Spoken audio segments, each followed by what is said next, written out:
All right, hello and welcome to another Expert Insight interview. My name is John Golden from SalesPOP, online sales magazine and Pipeliner CRM, joining you as usual from a sunny San Diego. And today I'm delighted to be joined from Vancouver Island in Canada by Rob Herbst. How are you doing, Rob? I'm very well. Thanks for having me, John. Yeah, and Rob has spent 34 years developing sales forces, and look, he's still standing. 34 years working with sales is a tough one. Founder and president of PAA Limited, InspireSelling.com, author of two books, Cheating Death, Inspire Sales Culture. And what we're going to talk about today is just salespeople and the sales practitioners of the future. And um, so here's the thing is right. We often talk about salespeople as problem solvers, right? Correct. hmm You talk about problem finders. Like, so what's the difference? Yeah, I, I think we've had the observations just continue to reveal that the salespeople that are welcome at the boardroom table, so to speak, are the ones that can see something that you can't see. Hmm. So if you're a decision maker, you've already pulled all the rabbits out of the hat. You've already investigated, you've analyzed, you've gone through your organization, you've taken all the feedback. You're trying to find another way of doing things. You need another vantage point. Hmm. And sales, a highly trained sales, what we call a practitioner, is just that. They're very well trained, very well versed in their own product and service area, and they can come in and find, through a proper diagnosis, they can find a problem that you may or may not know you have, Yeah. or at the very least verify it. Yeah, which makes you a much more valuable, obviously, makes you much more valuable because you're not coming in with a product or service. You're actually creating value where value didn't exist before, if you like, because you're coming in with the outside perspective. So whether you're creating an unseen opportunity or an unanticipated problem or whatever, I mean, you become highly valuable. You become your interactions become highly valuable. Yeah, very much so. I mean, you know where your product fits, under what circumstances your product fits. So you're almost proving to yourself that, geez, is this the right profile? And if Mhm. it is, then things tend to flow quite nicely. So Yeah. how is AI starting to impact this? Is AI set up? Do you think to help salespeople become better problem identifiers, or how do you think AI is impacting practitioners? I think it is a big help, John, if used properly. I mean, obviously, it's not a panacea. It doesn't solve all problems. It is a fantastic tool to augment. Mhm. So to do base diagnosis of, some base data, Yeah, collection points of data, resources, instead of, doing your own, internet researches. It's so easy to go into Grok or Gemini or ChatGPT and ask for resources or past case histories, that kind of thing. But nothing's going to replace a strong salesperson who's going to understand the nuances of how a problem is yeah. going to be experienced by all the stakeholders along the whole distribution chain Mhm. that have to live with the problem every day. And and Mhm. uh, and as I said, you've been doing this like 34 years, helping develop sales teams. What have you seen change in the last number of years? Like the skill set required, the capabilities required. Has it changed, or have some of them just become more important than others? Yeah, one thing that I've seen, John, I don't know if you found the same thing, but I think it's important to establish your role Hmm. as you begin the relationship and in an ongoing way. Establish your role. As simple as that sounds, once a customer understands that your role is to find, to diagnose, Hmm. to assess, to bring a methodology that's going to reveal to the customer and yourself that, we're going to find something meaningful here that has a huge cost. Your problem has a huge cost. If you declare that as a sales professional, and not just declare, you have to get agreement on that. This is my intention, this is what I'm Hmm. trying to do here. I'm trying to find something that's meaningful. And once we articulate a problem and the cost of the problem, then we'll move to the appropriate solution as it makes sense. So Yeah. I've seen that a lot, John. Declare your role. Spend a lot of time agreeing on what is my role here. Yeah, and it's interesting because people have a natural reticence when they're dealing with the salesperson. They start to become defensive very quickly, Hmm. and what you're saying there is you're almost like resetting that expectation and saying, Yeah, here's what I'm here to do. I'm not, right. as Neil Rackham used to say, I'm not a walking talking brochure. I'm actually here to actually, as you said, diagnose and understand what's going on. Exactly. Exactly. Yeah. Which is that brings about the proper climate, right? Mhm. With the customer, right? We're going to investigate this together at a natural pace in the right way, and understand the variables that are contributing to this circumstance. What's the difference between symptoms and problems, and establish that problem. So that takes another skill, which is a lot of strong questioning and observation skills. And You know, yeah, questioning, observation, and listening, which is something that yeah, unfortunately it seems that people are losing the art of active listening. yeah. Isn't that an odd thing? Just general base conversation. I mean, we've always had to work on that as sales professionals, right? But now more than ever, we still have this kind of post COVID hangover of people that operated in isolation, and the Yeah. natural ping pong game of a conversation going back and forth. And now you talk, now I listen. Oh, now we change roles. It's we actually have to bring that back just as a Yeah. fundamental. No, absolutely. And because we're so distracted now as well. I mean, how often do you see, even not even in a professional context, but in even a personal context, where you can have a conversation with somebody and their phone pings and immediately they look at it and they decide whether it's important enough. They come back. At that moment, number one, it's rude, but Yeah, in that, you also know in that moment that they're not tuned into what you're saying. no, you've lost them. Yeah, Yeah. yeah, And it's the same thing on a sales call. If you're not fully engaged, if you're not listening, if you're just thinking about what you're going to say next, or how can you move this along, or I need to I need to get this certain result out of it, you're not going to be listening properly. no, no, and which brings about another uh, sort of activity metric. How often are you going to get together with customers? And of course, we have to have the right mix Hmm. of this kind of video calls Yeah. versus actual face to face. Like we literally have clients now that are having to establish a metric, like get out of the office, Right, right, right. Yeah, yeah, exactly. you know, go see customers. Well, how many calls a week? We're back to that fundamental, and Yeah. it's shocking how much resistance there is. So in your books, I mean, you talked a lot about sales culture and the kind of training that practitioners need to thrive. Like, tell me a little bit about sales culture. Yeah. Well, so the sales culture itself, and then we get into the learning Hmm. mechanism or the learning part of it. But the sales culture, we have found there's three strong anchors, if you will. Hmm. The first is personal development.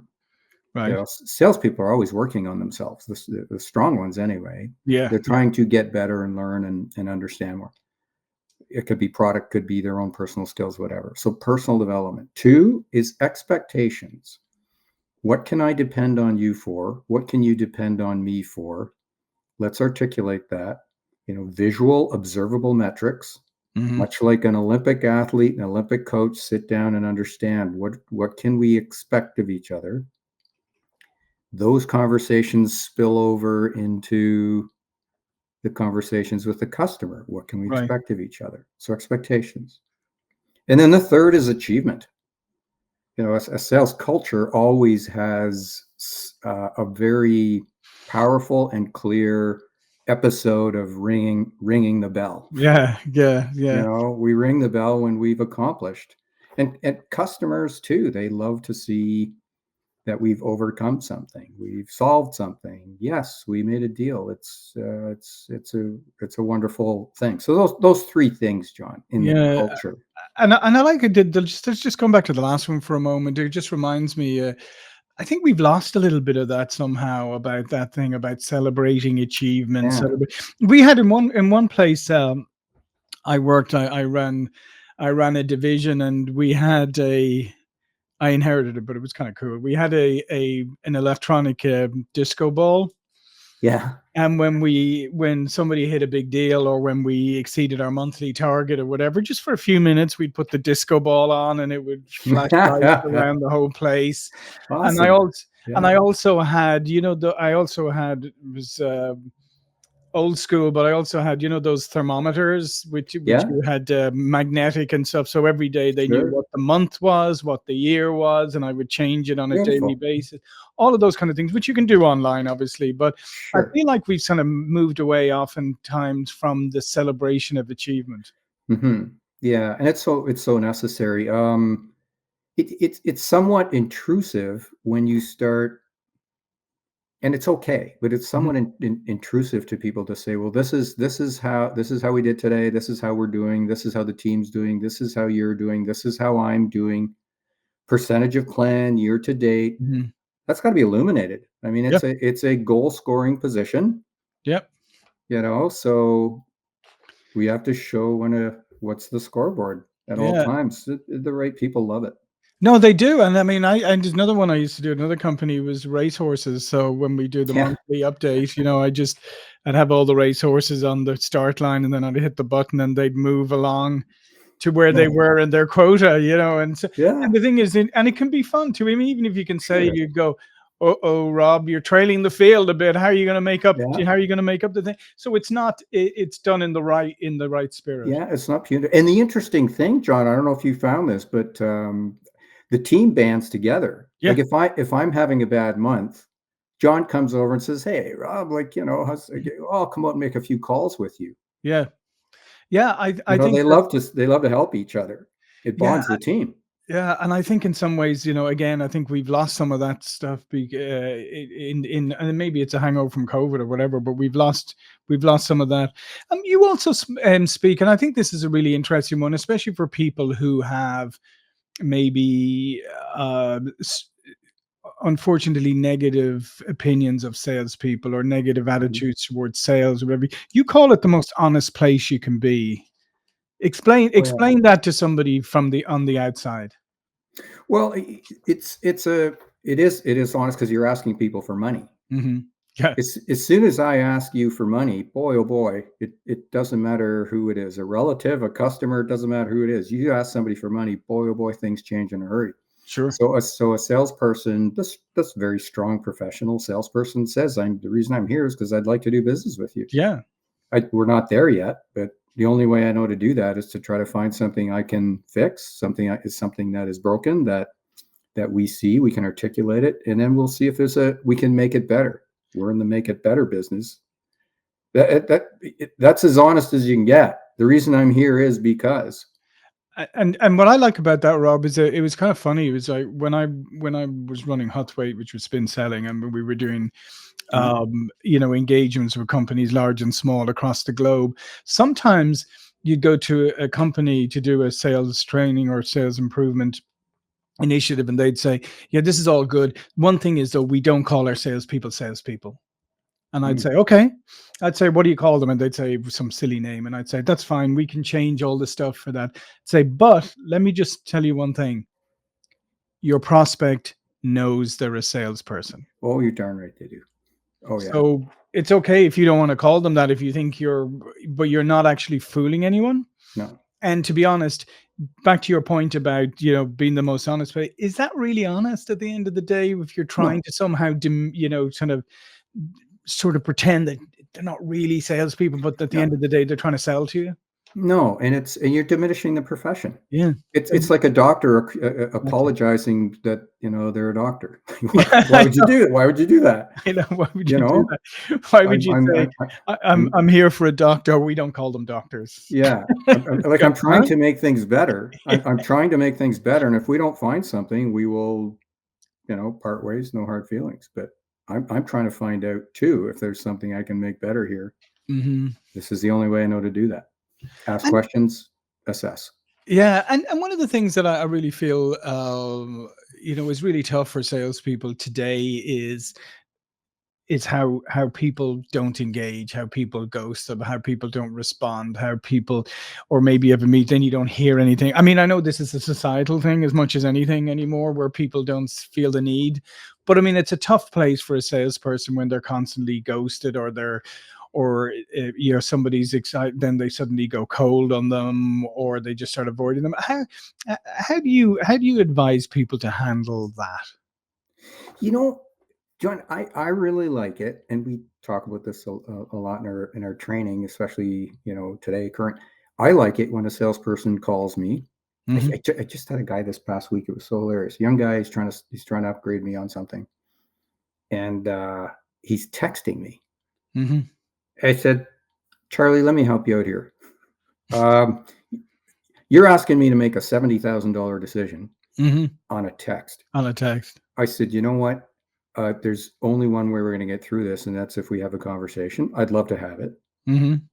but you ask me to have a conversation, and I'll set aside time. A Hmm. phone call, we're going to have a conversation. I'd like to talk person to person. And it took 2 more times, and he finally sent an email saying, I'd like to have a conversation with you. Could we set up an appointment in the next day or two? I said, there you go, Charlie. Wasn't that easy? Wow. And we Yeah. had a great conversation, and we understood each other, and everything got hammered out within an hour. So what are some of the things that people can do to make it so that so more people like you would say, let's have a conversation? Yeah, I think we have to bypass the chatbots and Hmm. the AI written, these outbound email campaigns, and they have their place. But as soon as somebody contacts me, or if you would like to contact someone, Hmm. and you say, "This is why I'd like to contact you. I noticed this in particular about your business." I don't have to have all the answers. I just have to investigate their Yeah. business and say, I suspect we might be a fit. This is why. This is the business you're in. This is what we do. These are the typical problems in that business. Could we have a conversation next week, or would the week after be better? And if I get ghosted, I can wait a few days and I can email that person back and say, I wanted to make sure you got my message.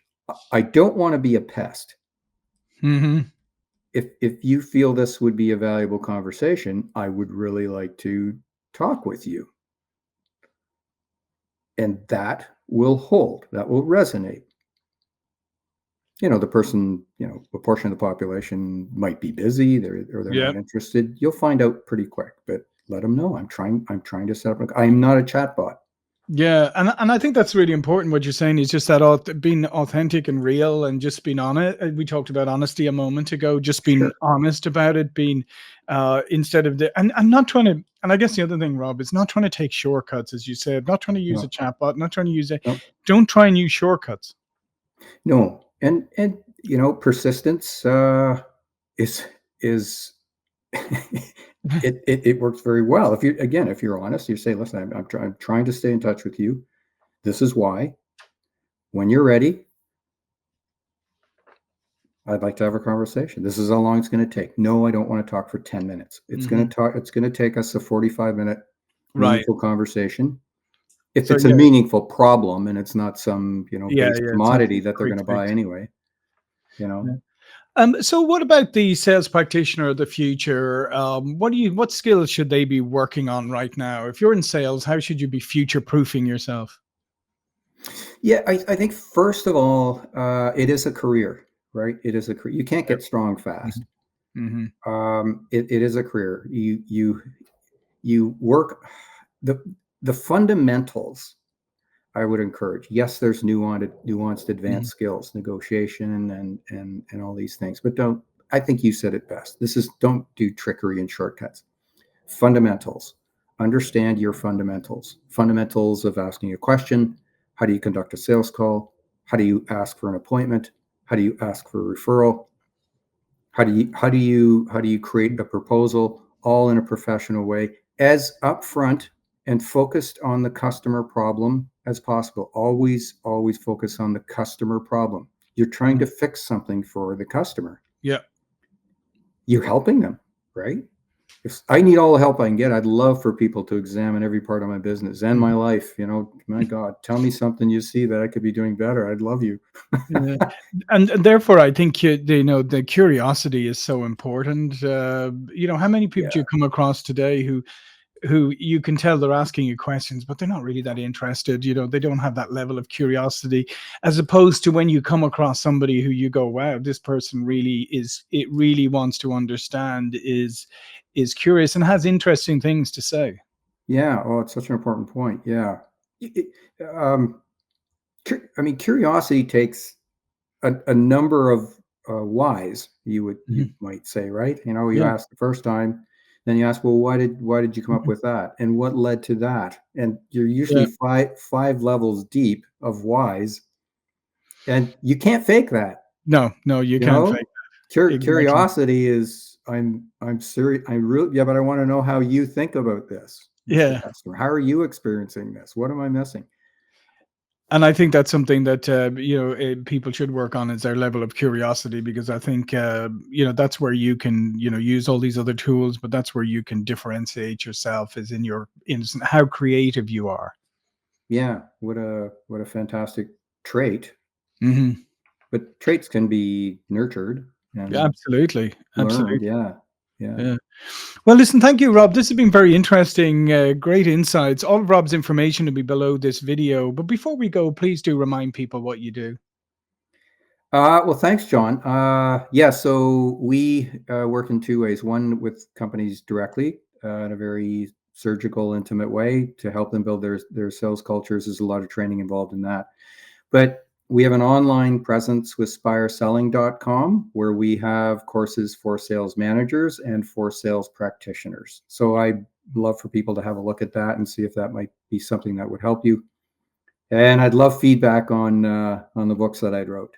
Um, Absolutely. As I said, all the information will be below this video. So yeah. thanks again, Rob. Thank you for watching and listening, and we'll see you all again very soon. Thank you. Thanks for having me, John.